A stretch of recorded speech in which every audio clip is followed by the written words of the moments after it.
Imagine you're invested in this massive company, right? Yeah. The corporate board has 500 seats. But here's the catch. 200 of those board members aren't actually elected by the shareholders. Right. They're just quietly appointed by a few executives in some back room. Exactly. And, you pay their salaries, but you absolutely cannot vote them out. I mean, if you were on that board, you'd want those backroom seats gone. Absolutely. And that exact tension is basically the focus of our deep dive today. We're looking at this massive legislative showdown happening right now in Mexico. Our mission is to unpack the fierce debate over their plurinominal legislators. Yeah, and we're pulling from a few specific sources for this, like an analytical breakdown of Mexico's LXEI legislature, recent budget data, and the actual voting records from just 2 days ago, March 11th, 2026. And just to be clear up front, we are absolutely not taking any political sides here, left or right. We are strictly impartially reporting on what's in the source material, just conveying the ideas they present.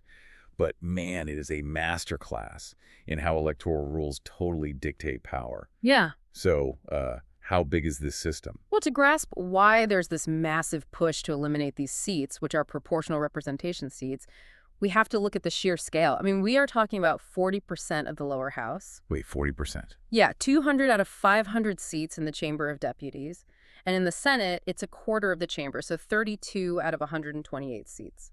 That is a massive chunk of the legislature. I mean, what does a footprint that big actually cost the taxpayers? So based on the 2026 federal budget, just the base salaries and basic benefits for those 232 lawmakers cost the state over 526 million pesos every single year. Oh, wow. Yeah, and keep in mind, that number completely ignores all the operational costs. The advisors, the travel, the massive office expenses. Okay, so there's an obvious financial argument here.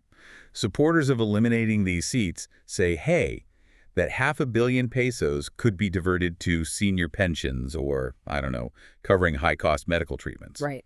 But if this were purely a budget issue, they could just slash congressional salaries, right?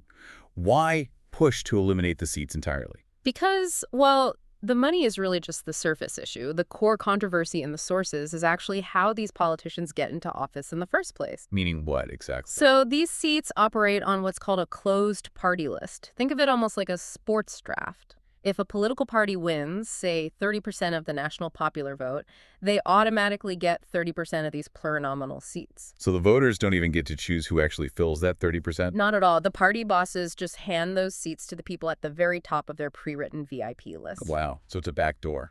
Exactly. It means highly polarizing or unpopular figures can secure incredible power without ever having to actually campaign or win over a local district. Right. And the sources specifically point to several former party presidents and controversial leaders. Figures like Manlio Fabio Beltrones, Ricardo Anaya, or Marco Cortez, who essentially used this exact system to get into Congress.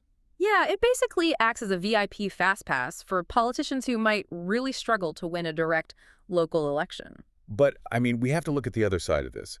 Doesn't proportional representation exist for a very specific democratic reason? It does, yeah. Like, if you just chop 40% of the lower house, aren't you going to accidentally silence millions of voters who just don't support the dominant parties? And I have hit on the exact tension driving this entire crisis. The original intent of these seats was precisely to ensure that smaller political voices aren't entirely crushed by massive dominant parties. Right.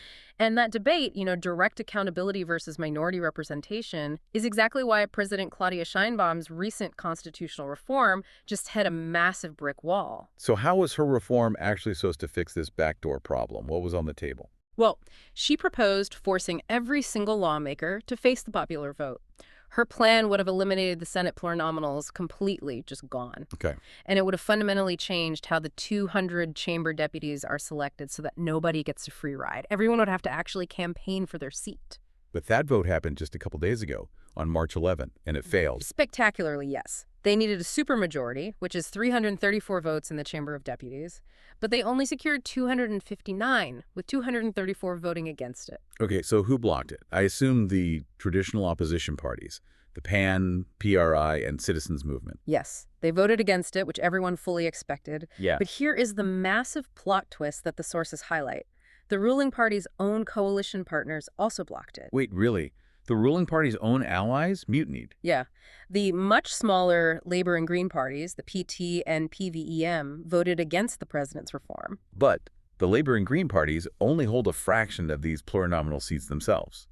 So, I mean, is their resistance just pure self-preservation because they know they can't win direct elections? Or is there a genuine danger of silencing minority voices if Mexico moves to a purely direct vote system? Well, the smaller parties publicly argued the latter. They claimed that eliminating these seats would destroy plurality in Congress and basically leave minority voters with zero representation. Okay, and the other side. Critics naturally view it as just a pure survival tactic for politicians who are desperate to keep their guaranteed seats. But regardless of the actual motive, the constitutional reform is completely dead for now. So what happens next? The ruling party is currently scrambling for a plan B using secondary laws, which basically require a much lower vote threshold to actually pass. Man, so we are looking at a system that costs taxpayers an absolute fortune and arguably shields unpopular politicians from having to actually face the public. Yeah. But at the exact same time, it is the very mechanism that prevents a total monopoly of power. It's just complete legislative gridlock. It really is. It's a masterclass in the fragile balance between direct accountability and inclusive representation. Which leaves you, the listener, with this final thought to ponder. Think back to that corporate board we talked about at the start. If an electoral system designed to protect minority voices ends up acting as a permanent shield for deeply unpopular leaders to just avoid public scrutiny, at what point does the cost of inclusion outweigh the value of direct democracy?